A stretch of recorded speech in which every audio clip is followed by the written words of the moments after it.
Et salut les passionnés et bienvenue à la maison pour, attention, un déballage de qualité en famille bien sûr. On va voir ce qu'il y a dans ce magnifique paquet cadeau envoyé par monsieur Romain Lévesque. Romain Lévesque, je te mets les liens dans la description. Il nous a envoyé ce magnifique petit cadeau. Alors là... Monseigneur. Monseigneur. Je vais ouvrir dans le mauvais sens. Maodéouche. Allez, Ouvre. Oh, Avec un petit sticker. Tiens, Et alors là... joyeux Noël, papa. Oh, joyeux Noël! Donc, tu vois avec moi qu'on a absolument tout pour connecter sur la voiture. Papa, je peux le Ça, vous papier allez voir mousse. ce truc. Oui, c'est un papier à mousse. Tu peux le prendre si tu veux. Le magnifique ECU programmable, donc pour la Yaris GR, qui va très certainement nous sauver la vie. Nous sauver la vie. Pourquoi? Parce qu'on est coincé avec l'ECU d'origine, hein, vous le savez. Ce petit bijou, qu'est-ce que c'est? C'est le module de gestion de la transmission. C'est-à-dire qu'aujourd'hui, la Yaris GR, on peut faire la Maryse GR, traction 100%, propulsion 100%. On peut tout faire et surtout gérer en temps réel la transmission par rapport à ce qu'on va demander à la voiture. C'est juste... Demander à la voiture. Vous entendez mon écho? C'est... Demander mon écho. Voilà. Écho? Écho. Et donc ça, on peut gérer complètement la transmission. C'est du grand n'importe quoi. La suite au montage, tout de suite. Allez, hop, on passe au montage. C'est ce gros module, le module 4x4. Ça se déclipse en tirant dessus. Hop. Donc c'est quand même un truc de fou. Ils t'ont fait ça dans un tout petit machin. Par contre, tu vois, je vais peut-être dévisser cette vis-là. Comme ça, on va venir le positionner comme ceci, par exemple. A few moments later. Bon, alors je me suis vraiment pas cassé la tête. Hein. Il y avait une des vis de fixation, tu te rappelles comment c'était. Je l'ai mis ici, j'ai serré, ça tient super bien. Je vais juste faire un petit essai de démarrage pour voir ce que ça dit.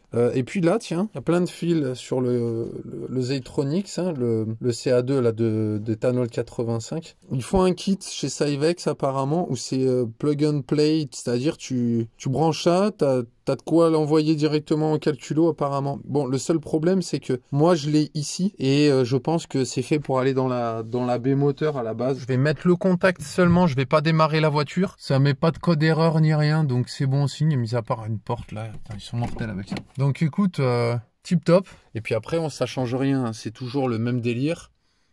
Donc sport, track, c'est la même chose avec le mode expert. Donc tu vois, track sport normal, avec le bouton reset, tu reviens au mode normal.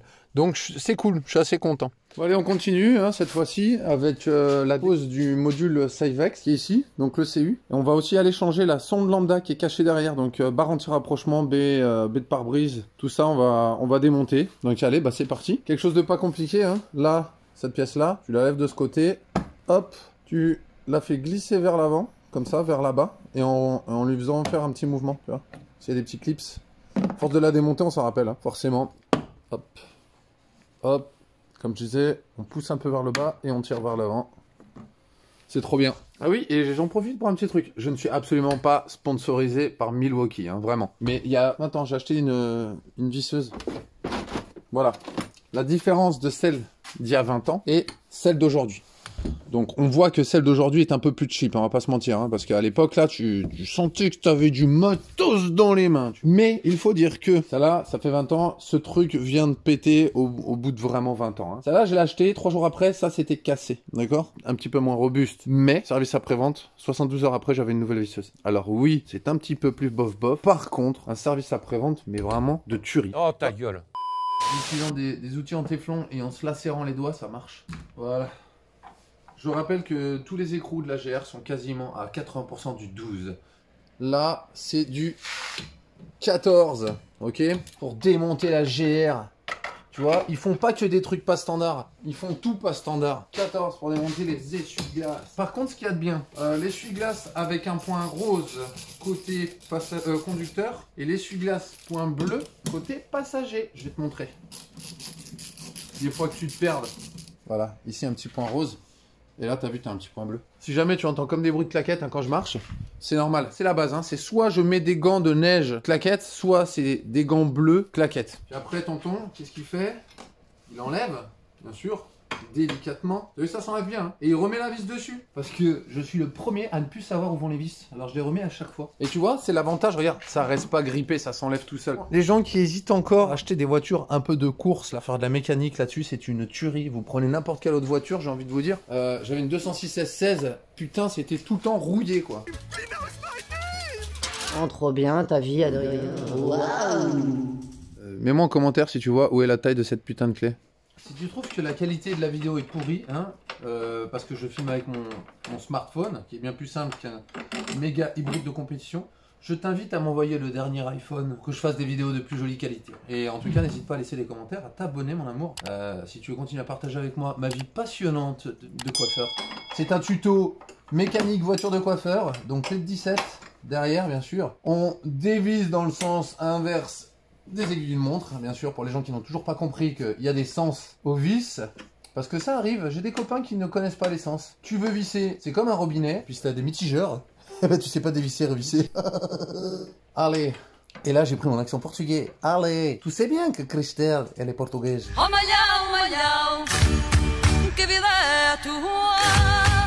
Pour la suite, tu vois, ici, tu as des espèces de petits bitonios, là. Il y a des petits clips, tu vois, de chaque côté. Regarde. Le liquide de frein il est là et pour pouvoir le remplir en fait cette pièce s'enlève. Donc tu la déclipses, tu défais ça et puis après la pièce se lève. C'est vraiment assez bien foutu. Mais je crois qu'en déclipsant simplement ça, ça va lever et après pivoter. Si tu veux pas abîmer ta voiture, tu vois, tu as des petits outils comme ça en téflon que tu peux acheter pour vraiment que dalle sur le net. Puis après ça c'est d'un autre niveau. Généralement tu utilises celui-là tu sais pour les trucs de moquette, clac, comme ça vient pas abîmer. Éventuellement tu fais un petit combo, tu viens prendre appui sur l'outil en téflon, ça évite de tout abîmer. Ah, ça fait plaisir. Là, j'ai pris un peu mon accent du pays. Donc, tu vois, c'est ce que je te disais. C'est en fait, tu viens, le truc est comme ça, tu viens glisser quelque chose en dessous. Tu vois, et hop. Oui, voilà, c'est tout simplement clipsé. Faut tirer vers le haut après, faut pas avoir peur. Ah, celui-là, fallait pas le tirer. Hop, tu vois. Donc là, tu as la mousse, hein, n'est-ce pas? Et après, tu tires vers toi, vers l'avant, et ça enlève. Sous vos yeux ébahis, la GR à poil. On y va doucement parce que tu as remarqué qu'il y avait des buses, hein, toi aussi. Des buses. C'est toi la buse, Bobby. Et en fait, regarde s'ils sont cool. Ils font des trucs de telle manière à ce que tu déclipses. Hop, comme ça. Tout bêtement. Et t'as vu? Ça vient. Et après, tu peux enlever les fils. Quoi, les fils? Les durites. Et on va tirer dessus. Et ça va venir. Voilà. Regarde, avec le doigt. Hein. Tu tires, claque vers toi. Si t'es pas comme moi, faible, mais heureusement tu as ton petit pied de biche, hop, ça se déclipse. Et ça te permet d'enlever ça et de le passer en dessous. C'est trop cool, franchement. Donc il y a un peu d'eau qui coule, hein. Tu tires la durite. Ah, que tu veux pas casser, bien sûr. Ah, faut pas hésiter à tirer dessus. Voilà, et ça s'enlève. Et après tu le poses délicatement et tu reclipses ça ici, là-dedans. Et voilà, et ça s'enlève, c'est trop cool. Vive les chinoiseries. Et là, tu t'es dit, cool, on a accès au moteur. Eh ben non, pas du tout. Il nous reste tout ça à enlever, de nouveau. Et là, attention, il y a plein de vis. Donc, regarde, c'est du caoutchouc, hein. Faut pas avoir peur de le laisser pendouiller sur le côté. Ça ne va rien abîmer. Une vis ici. Tu vois, deux vis là, une là, une là. T'en as une cachée derrière, attention. Tu vas la voir là-bas au fond. C'est celle-là, hein. Pas celle-là. Celle-là se dévisse aussi. Une ici. Et puis après la même chose, hein. Les deux là et une là-bas. Et après tout ça vient, faut pas oublier hein, de débrancher avant. C'est assez chiant à aller chercher la prise là-bas. Et puis comme ça après bah ça s'enlève. Petit point d'avancement, maintenant qu'on voit un petit peu plus les choses. Regarde, tu as le turbo derrière. La grosse marmite, attends je vais t'éclairer un peu plus. Voilà. Tu as le turbo derrière pour donner un ordre d'idée par rapport à la taille du moteur. J'ai envie de dire, il fait un tiers de la taille du moteur, le machin. C'est juste énorme. De la sonde lambda qu'on va tomber, c'est cette pièce. Donc pour aller chercher là-dedans, ça va être intéressant comme jamais. Je pense que là, je vais insulter beaucoup de gens. Peut-être aller acheter une clé exprès. Hein. Tu te rappelles, Mika de MS Racing nous avait montré la clé de légende. Et puis, bah après, regarde, on va démonter le bébé, là, vu qu'il est là. Alors là, attention, nous allons chez Béton Décurnage acheter une clé à douille exprès parce que c'est pas possible. On a essayé, on a galéré nos mères. Donc là, on part en expédition avec la Twingo pendant que The Little Compact travaille sur sa voiture. L'ancienne sonde D'accord, avec son petit support, avec cette clé qui est magnifique. Merci Béton l'éturnage. Le nombre de fils que tu as. D'accord. Et là, le nouveau. Donc tu vois que tu as beaucoup plus. On réutilise pas l'ancienne prise. Ça va venir se mettre sur le CU en dessous. Et ça va se mettre sur la lambda, tu vois, qui est juste à côté. Là, en fait, on va venir brancher ici en dessous cette grosse prise noire là. Donc en fait, il faut imaginer que le CU Syvex va venir plaque comme ça dans la voiture. En dessous, tu as le câble qui part à la lambda. Et ça, après, ça te permet de te connecter directement avec un Ethernet. Donc bah là, tu l'as compris, hein, on va débrancher toutes ces prises. Tu vois, tu appuies sur le bouton ici et en fait, elle vient toute seule. C'est assez simple. Et tu tires vers en l'air. Et en fait, je vais défaire ici et là. Comme ça, tout le support va venir et on va remonter le Syvex dessus. Ça sera plus simple. On va pas se casser la tête. Sa mère. Oui, on peut le dire.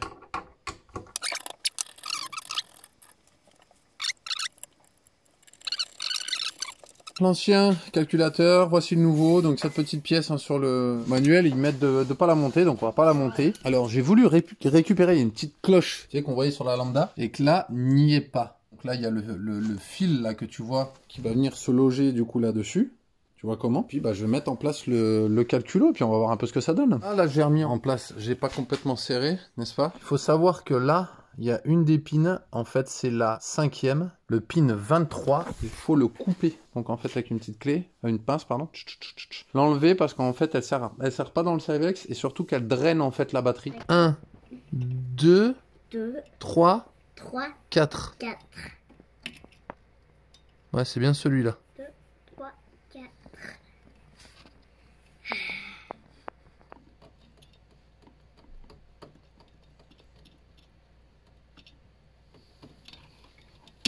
Voilà.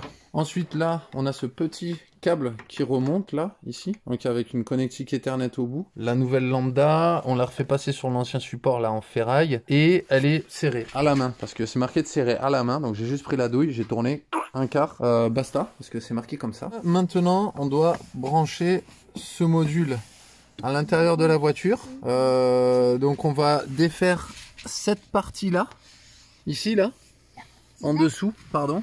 Que tu vois. Oui, parce qu'il est venu m'aider lui maintenant. Et puis je vais en même temps passer la connectique et essayer de l'amener proprement quelque part. On va voir un endroit où on peut se brancher. Comme ça sera plus sympatoche. Donc c'est le pédalier, hein, l'embrayage, le frein, l'accélérateur. Et en haut, ici, voilà, il y a une petite prise bleue. Donc la prise bleue, là-bas, hop, on voit un peu flou, elle va venir se brancher dans ce faisceau là, vois-tu? Et là, ici, on va après positionner ce boîtier. Et là, ici, on va se récupérer sur une alimentation plus-moins. Voilà, tout simplement de la voiture. Donc ça permettra d'alimenter ce boîtier. Là maintenant, ce que je veux faire, c'est passer ce câble là-dedans. Je vais défaire un peu le collier qu'il y a ici, là. Et je vais passer ça à l'intérieur.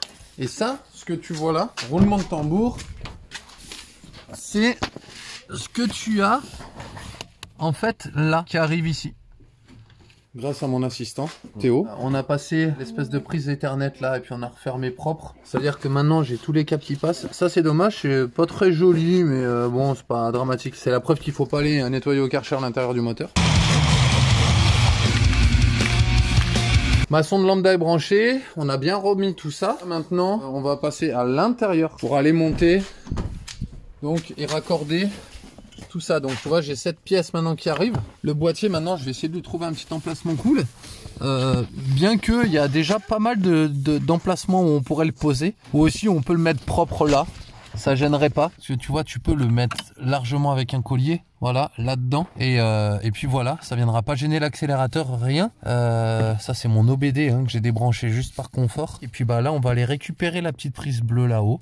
Et puis on aura terminé en tout cas toute la partie câblage. Et après on remettra la voiture simplement en contact pour renvoyer l'alimentation. Là, en mettant assis, tu vois, je suis en chaussettes, hein, bien sûr. Je me dis, tiens, s'il y a un mappeur qui vient et qui s'assoit dans le siège passager, s'il a besoin de brancher son matos, ça sera peut-être plus simple, finalement, de le mettre quelque part par là. Et au moins, ça se voit pas. Quand on ouvre, on le voit pas tout de suite. Là, tu vois, j'ai fait le trou. Je vais finir au Dremel parce qu'il manque vraiment pas grand-chose. Faut que ça rentre là-dedans. Donc voilà, faut imaginer, t'es assis au poste de conduite, t'as juste ce petit bitonio qui en fait est tout petit. Et tu vois, si t'as besoin de quoi que ce soit, tu dévisses, tu viens te brancher. Oui, Doudou.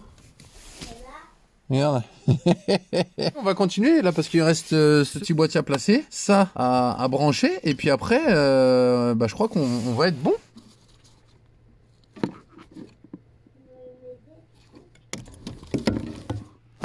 Le Syvex est bien branché, est bien positionné. Après je vais venir le brancher là. Et là je vais faire l'alimentation de l'OBD. Voilà, elle est ici, elle est branchée. D'accord, l'alimentation je l'ai repiquée comme indiqué sur l'OBD. La masse elle vient là. Et le rouge il vient à ce niveau là. Assez remonté en dessous comme on peut le voir. La prise sous le volant Ethernet qui nous permettra de communiquer avec le Syvex. Et puis là je vais simplement faire un essai de contact pour vérifier. Voilà, donc on voit que tout s'est allumé, tout baigne. Non, il ne marche pas la voiture. Donc je vais pas la démarrer parce que ça ne sert à rien, le calculateur est pas programmé. C'est ce que je vais te montrer maintenant. J'ai branché le câble Ethernet. Attends, tu ne vois pas, c'est normal. Le câble Ethernet, du coup je l'ai relié à l'ordi. J'ai bien la communication avec le calculateur qui se fait. Je vais essayer par exemple, tiens, d'accélérer à 100%. On va voir s'il y a quelque chose qui bouge. Ouais, ici. Donc, preuve que le calculateur est bien alimenté. Donc ça fait plaisir, voilà. Dis-moi en commentaire ce que tu as pensé de ce montage. Si ça te paraît simple ou pas à monter, on se reverra dans les prochaines vidéos. Maintenant, j'espère avec une carto qui va envoyer du pâté, qu'on sera plus embêté par ce limiteur de couple et j'en passe. Ça fait quand même plaisir. Abonne-toi, c'est gratuit.